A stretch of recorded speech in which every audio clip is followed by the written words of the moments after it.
Spider-Man's been through it all in gaming: pixelated wall climbs, clocky punches, comic book chaos, and now swinging across a photorealistic New York at 60 frames per second. But how exactly did we get here?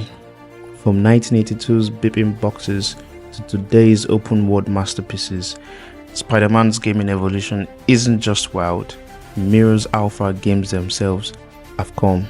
So stick around because we're breaking it all down, and trust me, the best version of Spidey might not be the one you think.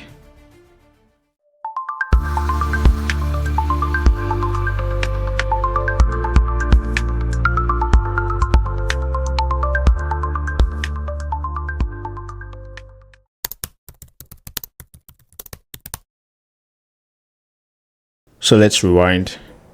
The year is 1982. The first Spider-Man game drops on the Atari 2600. There was no fluid web slinging, no epic voice acting, just climbing a building, dodging bombs, and if you slipped, well, falling to your death.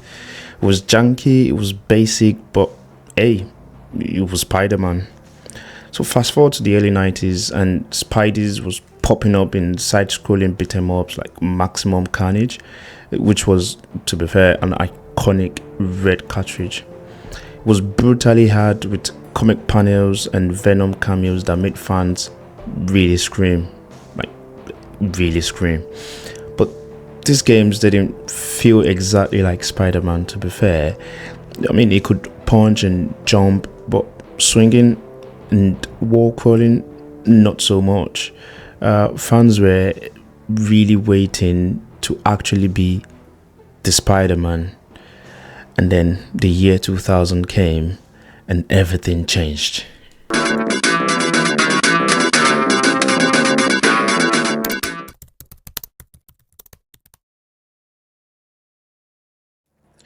Spider-Man in 2000 on PlayStation and the N64 was a turning point. There was 3D movement, full city rooftops, and it was narrated by Stan Lee himself. This game captured something fans had been craving for a while, which was agility and mostly freedom. But it was limited.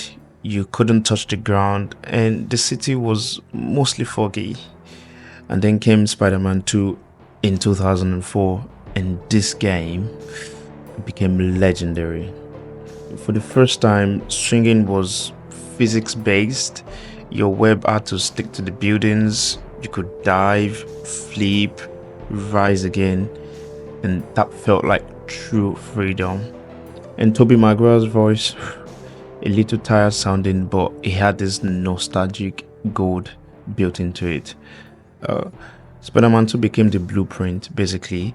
There was no superhero game at the time that felt that good before. But Spidey's journey was pretty far from over, and his next phase, it got a little bit weird. My God, Eddie! Ooh, my spider sense is tingling. If you know what I'm talking about.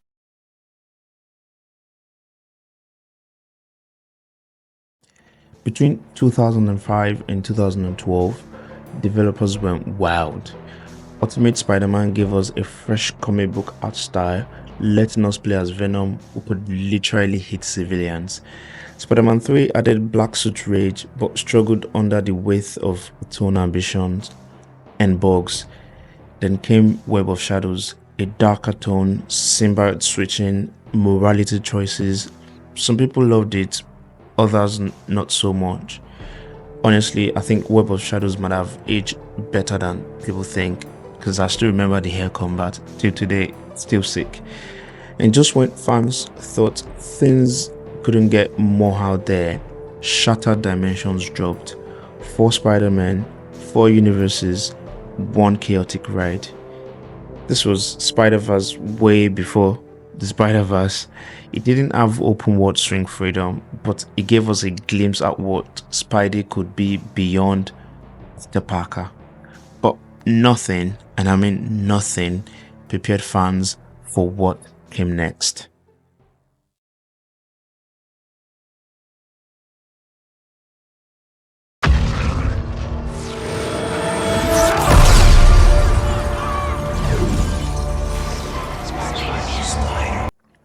2018, Marvel's Spider-Man hits the PS4 and resets the bar. Developed by Insomniac Games, this wasn't just the best Spider-Man game, it was one of the best superhero games ever.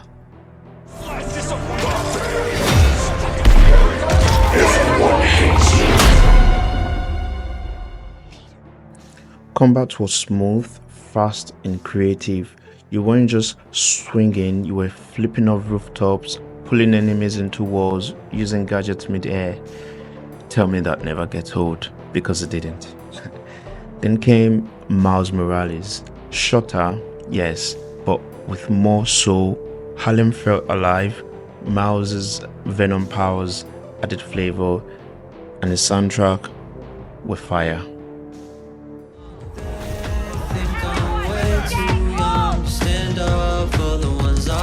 They need you.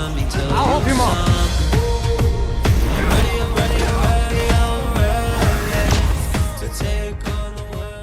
And in 2023, Spider-Man 2 blew the roof off. You could switch between Peter and Miles instantly. Combat was refined, gliding made travel even better, and that black suit, it changed Peter. Spidey wasn't just a game anymore, it was a full cinematic experience.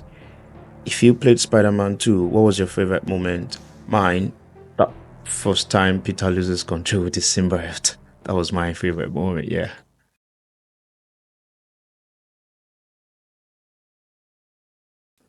So all of this begs the question, where does Spider-Man go from here? Rumors say a Spider-Verse game could be in the works. Imagine playing as Spider-Gwen, Punk Spider, or even the Lego version. VR is also creeping in. We've already had some Spider-Man VR demos, but imagine a fully immersive open-world Spidey game. Add AI-powered NPCs and a living city that reacts to your choices. The tech is here, and Insomniac, they're just getting started.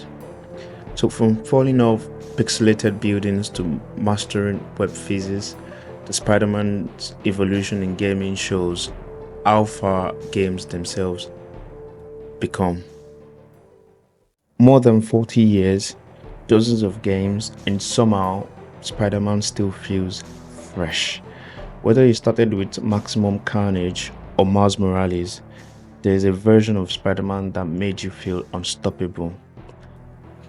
If you enjoyed the ride through Spider-Man's gaming history, make sure to like, share with a fellow Spidey fan, and subscribe for more epic gaming deep dives. I stream every now and then, so you can also check me on Twitch and TikTok. Thanks for joining once again. Bye for now.